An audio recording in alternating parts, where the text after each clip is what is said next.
Today I'm going to talk about a serious problem, overweight.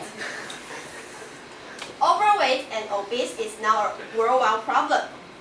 We used to think it only happened in America and Europe, but actually it is now a growing problem in Asia and Africa. First of all, let's talk about the difference between overweight and obese. For adults, we need to calculate their BMI. If one's BMI is bigger or equal to 25, that means he is an overweight adult. But if his BMI is bigger or equal to 30, that means he's not only overweight but also obese. And for children, we don't calculate their BMI. It depends on their weight for height. Here is a weight for height chart for the boys like younger than 5. If there's a boy with 80 centimeters height and weighs 30 kilograms out of the line 2, that means he's an overweight child. But if he weighs 60 kilograms over the line 3, he's an obese child. Next, let's see some key facts that WHO report says about overweight. First, in lower middle income countries like India, Kenya, and Congo. These countries mostly are in Asia and Africa. The number of the overweight children has doubled from 7.5 million to 15.5 million. Second, there are 41 million overweight children worldwide now.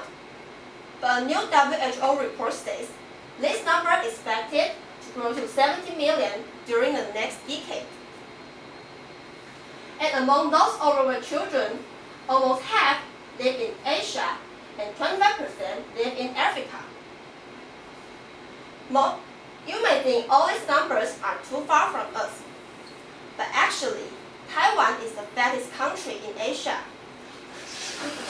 In our country, 1 of 3 children is overweight. But why this problem is only growing in Asia and Africa? When most of the people think about Africa, even the first thing that comes to mind is famine, which means they don't have things to eat. In fact, it's because 3 main reasons: economy, food, and their notion. There are more and more countries in Africa that are developing now.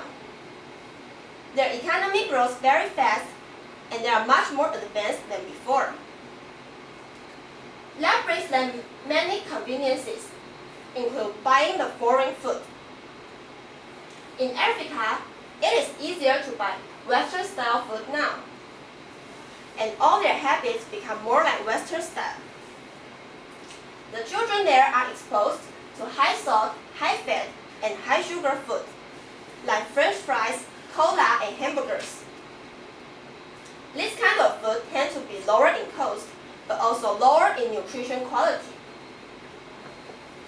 The other main reason is because their notion. To Africans, they think fat is a good symbol. It also represents rich and happiness. They believe children should be chubby because that means they are healthy. They don't know the negative effects that overweight causes.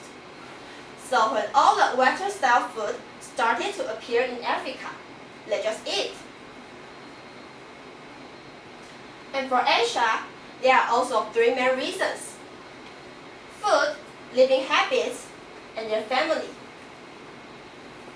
The food that Asians eat is high fat and high carbohydrate. Although many Asians don't like to eat high sugar and high salt foods, high carbohydrate still can let them gain many weights. And the biggest problem to Asians is they seldom do exercises. It is related to the universal of technology. Universal means it's no more and easy to get something. Many Asians are lazy to move because even if they stay at home all day, they still can get the things they want. And the last is about family. Because Asia is growing very fast on the economy too. So there are more and more double-income families. Many parents work all day and go home very late. They seldom cook by themselves and they don't have time to care about what their children eat. So their children usually have a lack of nutrition and gain weight in a very unhealthy way. To prevent overweight, what WHO has done is to advocate governments to implement a tax on sugar-sweetened drinks. Here is a picture showing that some countries in Asia has already decided to collect tax on sodas. This means if a soda in India's original price is $20, now the customers need to pay $28 to buy the soda because of the sugar-sweetened tax. Oh.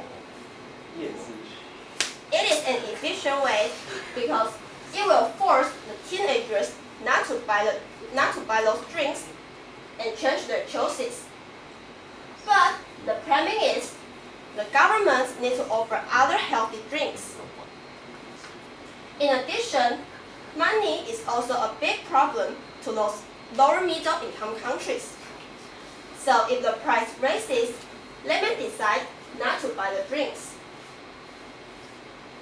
To sum up, although WHO has done something to help us solve the overweight problem, how to against overweight is still depends on what we do. Thank you.